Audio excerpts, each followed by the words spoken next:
The power of being self-taught. There is a moment in every person's life when the world suddenly feels larger than the walls of a classroom.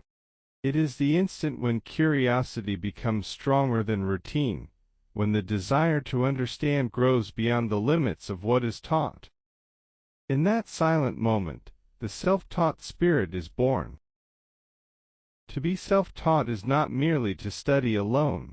It is to refuse the idea that knowledge requires permission.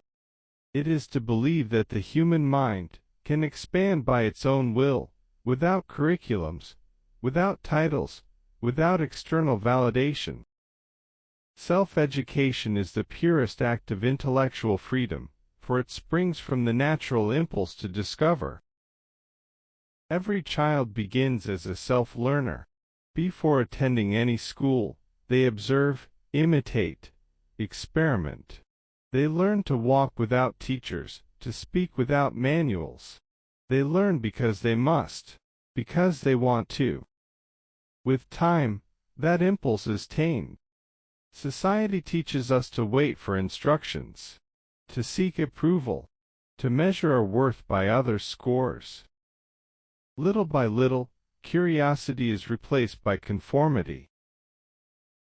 Yet some refuse the trade. They feel that knowledge is an open territory, and no one has the right to build fences around it. These are the ones who keep learning, reading, testing, failing, rebuilding, long after the applause fades. And there lies the power of being self-taught, the ability to keep growing when the world has stopped trying. Self-education is a revolution that needs no flag. It happens quietly, in late-night study sessions, in forgotten books, in secret experiments. In every moment someone decides to learn without waiting for resistance. Against passivity, against dependence, against the belief that only the authorized have the right to know. When a person chooses to learn by themselves, they break the cycle of mental obedience. They cease being mere consumers of ideas and become creators of knowledge.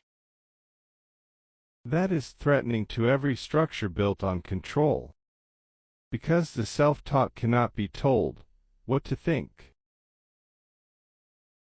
The true power of being self-taught does not lie in how much one knows, but in the art of learning how to learn, developing critical thinking, relentless curiosity, the capacity to question, to compare, to filter, and to rebuild. The self-taught understands that learning is not an event. It is a permanent state. It is not about memorizing. It is about understanding. Not about repeating. It is about transforming. While most people wait to be told what matters, the self-learner draws their own map of what is worth knowing. And once a person masters their own mind, no external authority can ever control it again. To be self-taught is to take full responsibility for one's own growth. It means accepting that no one will do it for you. That evolution is a personal duty. The self-taught person is never a prisoner of circumstance, because knowledge is their instrument of freedom.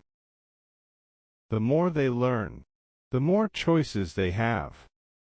The more they understand, the less they can be manipulated. But freedom carries a price.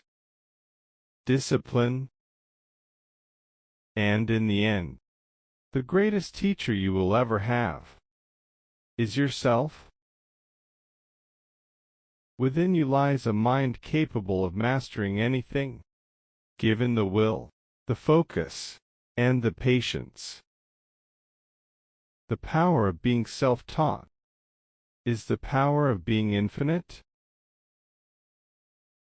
Not because you know everything, but because you know you can learn everything. And whoever understands that already holds the future in their hands.